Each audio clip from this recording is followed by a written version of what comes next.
Are you sure you can serve people like us without contaminating the food? The question cut through the silence of the Grandview Country Club's main hall like a sharp blade. Jonathan Sterling, 52, CEO of Sterling Industries and a lifetime member of the city's most exclusive club, looked with contempt at the new waitress who had just approached his table. His $3,000 suit and limited edition Swiss watch contrasted starkly with the simple uniform she wore. Keisha Williams, 28, held the tray tightly in her hands and took a deep breath. It was her first day in this sanctuary of white privilege, and she already knew it wouldn't be easy. But she never imagined the humiliation would begin so soon and so directly. "I'm sorry, sir, but I didn't understand your question," she replied calmly, looking him straight in the eye. Around her, the conversation stopped. Other club members discreetly turned to watch the scene, like spectators waiting for a gladiator show. Jonathan laughed loudly, a harsh sound that echoed through the room with its fine wood and expensive crystal. "Of course you didn't understand. People like you rarely understand subtleties." He turned to the two men dining with him. "Gentlemen, look at this. They've hired another one for the diversity program. I bet she doesn't even know the difference between a Bordeaux and a Burgundy."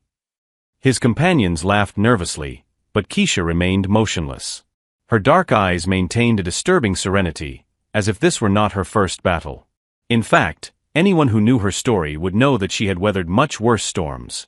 "Mr. Sterling," she said, pronouncing his name with a precision that made him frown, "may I suggest the 1982 Chateau Margaux? It perfectly matches the aged arrogance you are serving tonight." The silence that followed was deafening. Jonathan Sterling, accustomed to being flattered and feared in equal measure, was momentarily speechless. His dinner companions exchanged uncomfortable glances. "How dare you," he began, his face reddening with anger. "Or," Keisha continued, ignoring the interruption, "if you prefer something more accessible to your palate, we have an excellent Kendall Jackson.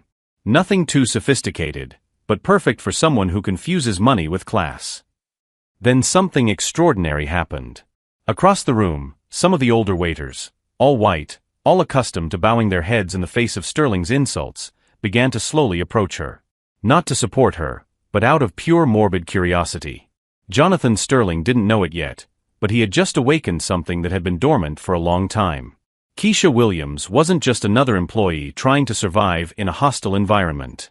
She was a born strategist who had studied every member of that club, every weakness, every dirty secret hidden behind respectable facades. As Sterling rose from his chair, clearly losing control, Keisha maintained that serene smile that only exists in those who have faced hell and decided to turn it into fuel. What that powerful man didn't know was that his own arrogance had just signed the first document of his destruction. And if you're wondering how a simple waitress could stand up to one of the most influential men in town, don't forget to subscribe to the channel, because this story of courage and justice is just beginning, and what comes next will show that underestimating the wrong person can cost much more than Sterling ever imagined. The tension in the main hall of the Grandview Country Club was palpable. Jonathan Sterling stood red-faced with indignation, while the other members watched the scene with a mixture of shock and morbid fascination. Never in the club's 53-year history had anyone dared to talk back to a board member like that. "You have no idea who you're talking to," Sterling said, his voice low and threatening. "I built half this town.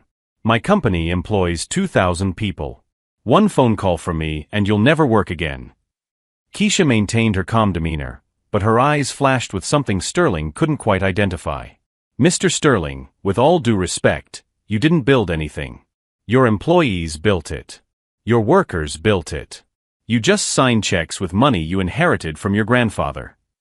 The silence that followed was broken by the sound of a chair being pushed back. Margaret Whitmore, the federal judge's wife, whispered loudly enough for everyone to hear, "Someone needs to put that person in her place." Then Keisha did something no one expected. She laughed. Not a nervous or forced laugh, but a genuine hearty laugh, as if she had just heard the best joke in the world. "My place," she repeated, still smiling. "Ma'am, my place is wherever I decide it is. And today, my place is serving you. Tomorrow, well, tomorrow may be different." The club manager, Thomas Blackwell, appeared almost running. He was a nervous man in his 50s who had dedicated his entire life to keeping the members happy. His face was pale with terror. "Miss Williams, please come with me immediately," he said, trying to keep his voice down. "I need to speak with you privately." "Of course," Keisha replied, never taking her eyes off Sterling. "But first, let me finish serving these gentlemen. After all, the customer is always right, isn't he?" She turned to Sterling's companions, who looked petrified. "Gentlemen, may I suggest an appetizer? We have fresh oysters from Cape Cod, or if you prefer something more familiar, we have nachos at the bar."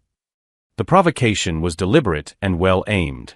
Nachos at a club that prided itself on serving only haute cuisine was a calculated insult. Sterling clenched his fists. "You're fired," he declared, pointing his finger at her. "Don't even finish your shift. Get out. Now." "Interesting," Keisha replied, tilting her head slightly. "But you're not my boss. You're just a customer. A very rude customer, by the way." It was at that moment that something in Keisha's demeanor changed subtly. Her voice remained professional, but there was a firmness behind her words that made some of those present shift uncomfortably in their chairs. Thomas Blackwell was sweating now. The Grandview Country Club depended on donations and fees from its most influential members, and Sterling was the biggest contributor. One word from him to the board, and the manager would lose his job. "Miss Williams," he tried again, "please." "Thomas," Sterling interrupted, without taking his eyes off Keisha, "either she leaves now, or I'm withdrawing my family from this club permanently. And I'll be taking at least 10 other families who feel the same way with me." The threat hung in the air like a sword over everyone's head. Blackwell looked as if he was about to faint. The other waiters watched from a distance, some with pity, others with relief that they weren't the ones in the center of the storm. But Keisha remained motionless, as if Sterling's threats weren't directed at her. There was something about her calmness that deeply disturbed everyone present. It was as if she knew something they didn't. "You know, Mr. Sterling," she said finally, "you're right about one thing. You've built a lot in this town." She paused, letting a small smile appear at the corner of her mouth. "The question is, are you sure you built it all within the law?" The effect was immediate. Sterling turned visibly pale, and his tablemates exchanged confused glances. There was something about the way she asked the question, not as a vague accusation, but as someone with specific information. "What are you talking about?" Sterling asked, but his voice had lost some of its previous arrogance. Keisha simply smiled and adjusted her tray. "Oh, just general observations, sir. After all, in a small town like this, people tend to talk a lot. And well, I listen." Each new humiliation Sterling tried to impose only strengthened something inside her that her oppressors couldn't see, a silent strength fueled by the very injustice they tried to impose. What those privileged people didn't know was that every act of contempt was writing their own sentence of defeat, and Keisha Williams wasn't just a waitress trying to survive, she was someone who had come there with a very specific purpose. The silence in the main hall of the Grandview Country Club was broken by the firm voice of Thomas Blackwell. "Miss Williams, I'm afraid I must accept Mr. Sterling's request. You are dismissed, effective immediately." Keisha nodded, as if she had expected this outcome. "Of course, Mr. Blackwell. Just allow me to collect my things from the locker room." Her disturbing calm contrasted with the visible agitation of everyone around her. Sterling crossed his arms, a satisfied smile spreading across his face. Finally, people like her need to learn their place in society. He turned to his table companions. "Gentlemen, we can finally have dinner in peace." But as Keisha walked toward the back of the club, something extraordinary happened. From the corner of the room, an elegant voice rose above the murmurs. "What a shame, Thomas." She was the only employee who really knew French wines in this place. Everyone turned to see who had spoken.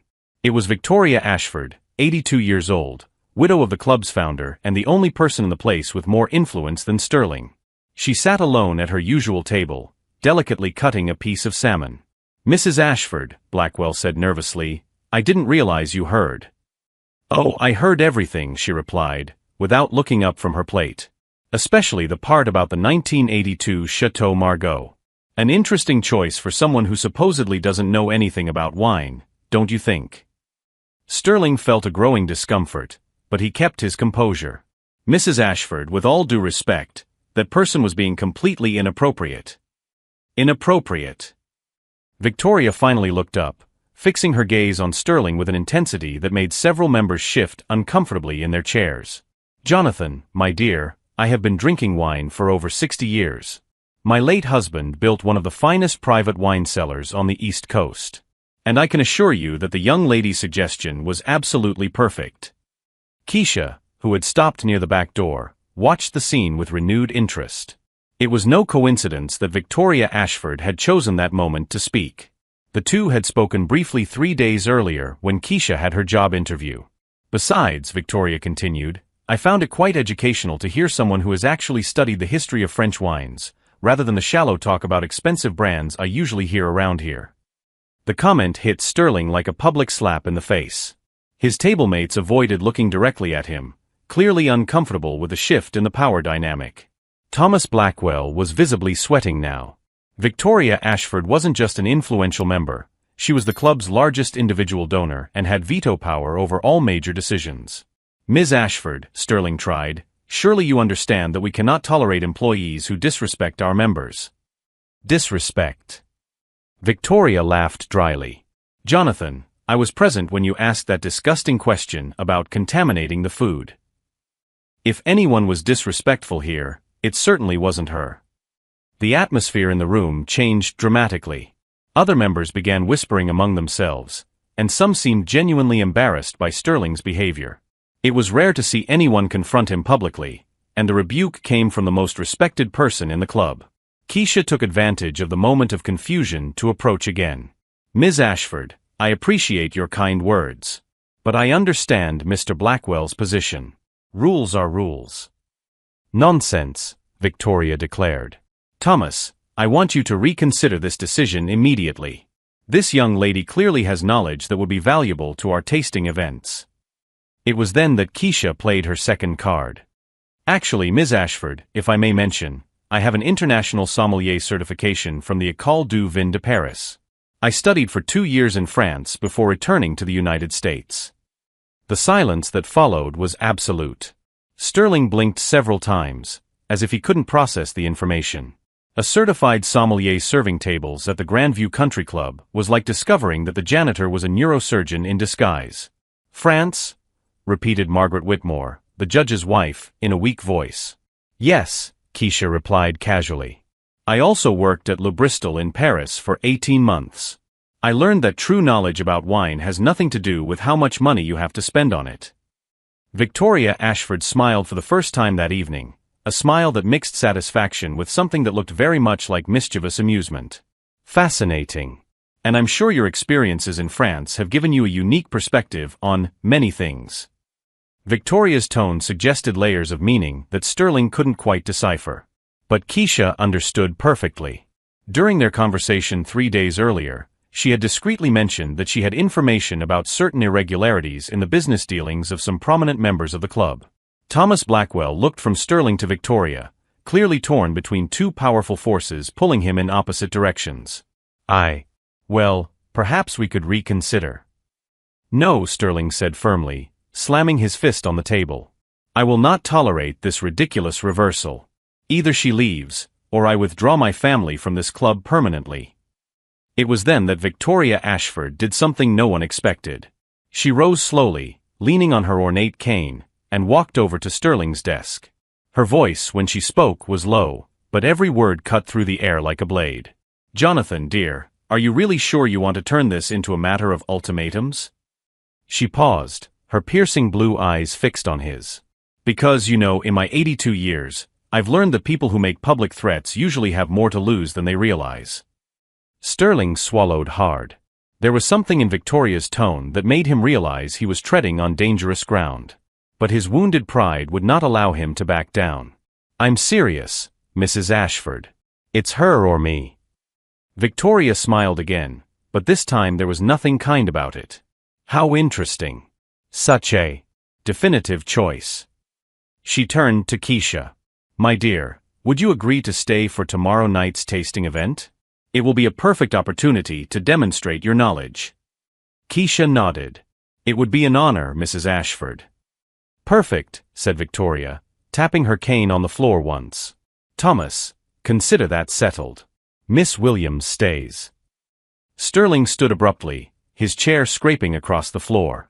Very well. You've made your choice. He threw his napkin on the table and walked toward the door, his companions following nervously. But before leaving, he turned one last time. "This won't end like this. You have no idea who you're dealing with." Keisha watched him leave with the same disturbing calm as before. But Victoria Ashford noticed something in the young woman's eyes that made her smile again. It wasn't fear, nor relief. It was the quiet satisfaction of someone who had just seen the first piece of a complex plan fall perfectly into place. "My dear," Victoria said softly, approaching Keisha, "something tells me that tomorrow's event will be much more interesting than anyone imagines." Keisha simply nodded, but inside she knew that Victoria was absolutely right. Sterling had just made his first fatal mistake, completely underestimating a woman who had spent 2 years studying not only French wines, but also how the European elites hid their dirtiest secrets. And in the center of that hall where privilege had always reigned supreme, something new was taking shape, a perfectly planned storm that Sterling would never see coming until it was too late to seek shelter. The night of the tasting event arrived with an elegance typical of the Grandview Country Club. The main hall had been transformed into a sophisticated space, with round tables adorned with crystal and candles, while rare bottles of French wine awaited on illuminated pedestals. Jonathan Sterling arrived accompanied by his wife Catherine and 2 important investors. His presence had been confirmed at the last minute, a decision he would soon regret bitterly. Victoria Ashford, elegant in her navy blue dress, occupied the head table. At her side, Keisha was impeccable in her professional uniform, but there was something different about her posture. She held a tablet discreetly, and her hands did not tremble at all. "Ladies and gentlemen," Victoria announced, tapping a spoon delicately against a crystal glass, "tonight we are pleased to have a certified sommelier to guide our tasting. Allow me to officially introduce Keisha Williams." Sterling rolled his eyes at Catherine, whispering loudly enough to be heard, "What a sham. She probably memorized a few French names on the internet." Keisha smiled serenely and approached the microphone. "Good evening. Before we begin with the wines, I would like to share a fascinating story about how great fortunes can hide dark secrets." A curious murmur rippled through the room. Sterling frowned, but Victoria just smiled, as if she knew exactly what was coming. "During my years in France, I worked not only as a sommelier, but also as a consultant for investigations into money laundering through the rare wine market." The words cut through the air like a knife. "I discovered that certain people use wine auctions to move illegal fortunes." The room fell silent. Sterling tried to stand, but Catherine held his arm, whispering for him not to make a scene. Keisha tapped the tablet screen and a projector lit up, displaying documents on the wall.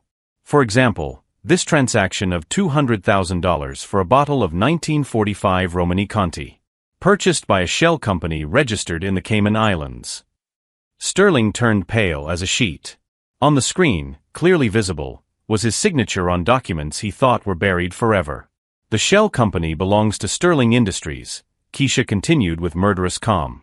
"And interestingly, this purchase was made a week after a public construction contract was awarded to Sterling Industries, without proper bidding. That's an invasion of privacy." Sterling finally exploded, rising from his chair.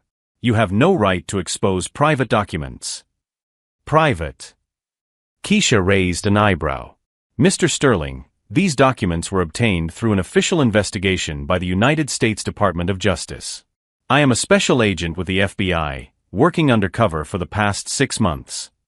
The room exploded in shocked murmurs.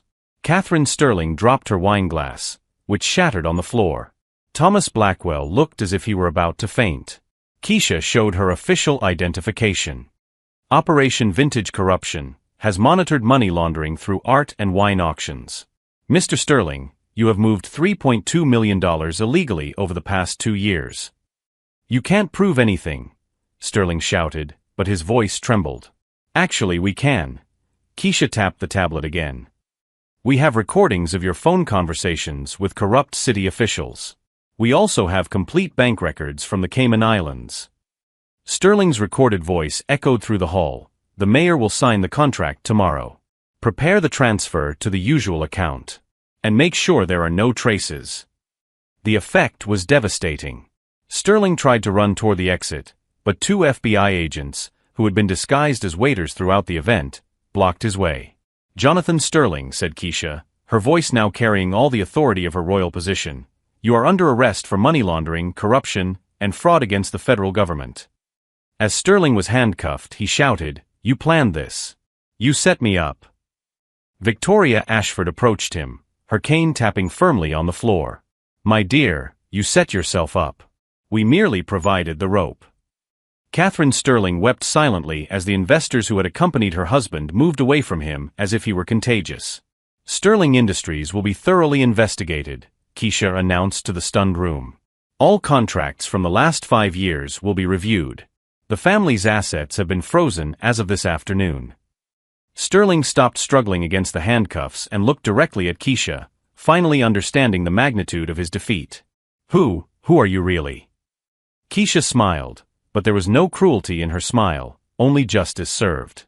"I am someone who grew up watching men like you by your impunity while entire families lost their homes because they couldn't pay the taxes that financed your corrupt schemes." She paused, watching him being led toward the door.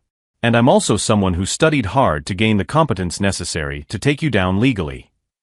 As Sterling was led out of the club where he had reigned supreme for decades, the other members watched in silence.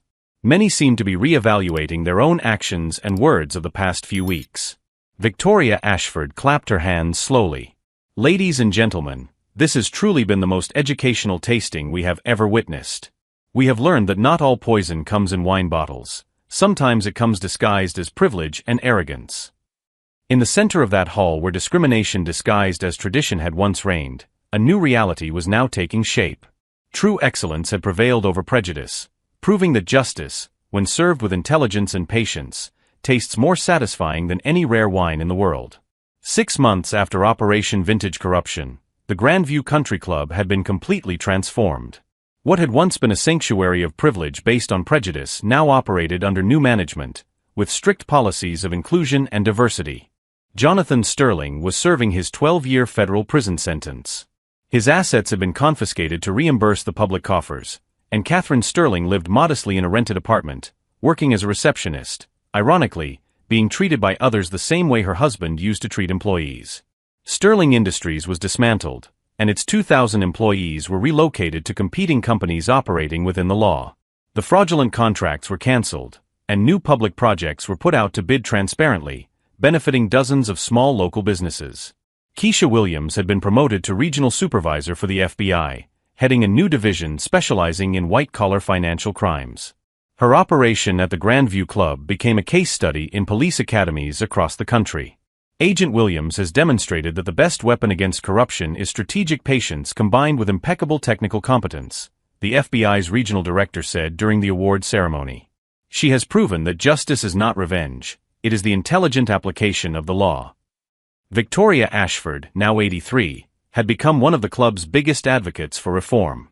"That young woman taught us that tradition without inclusion is just prejudice dressed up as history," she said during an interview with the local newspaper. Thomas Blackwell remained manager, but now he oversaw a completely different environment. The club had implemented scholarship programs for young people from disadvantaged communities interested in food service and hospitality. Ironically, many of the new employees were more qualified than the former members.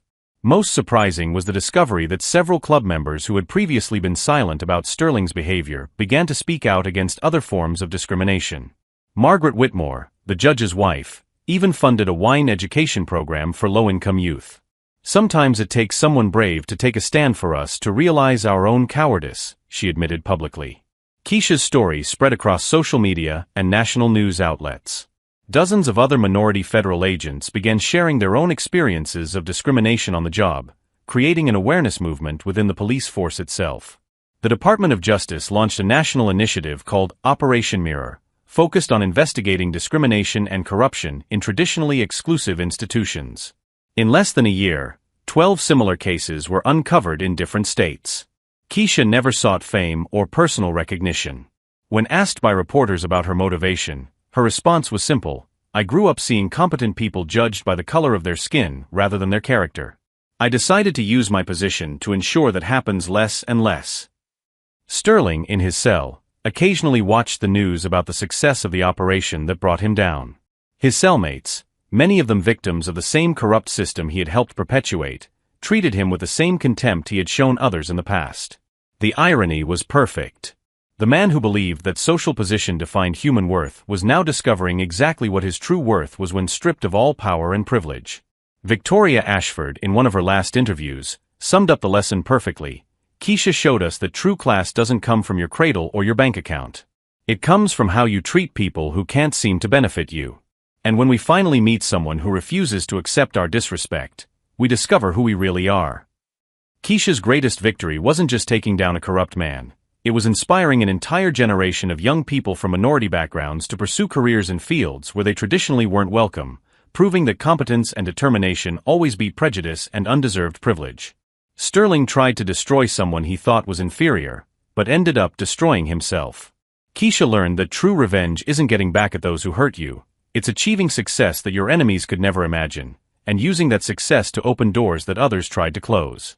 If you have faced discrimination or witnessed injustices based on prejudice, leave a comment about how you reacted and subscribe to the channel for more stories that prove that, in the end, justice always finds a way to prevail, especially when served with intelligence, patience, and impeccable competence.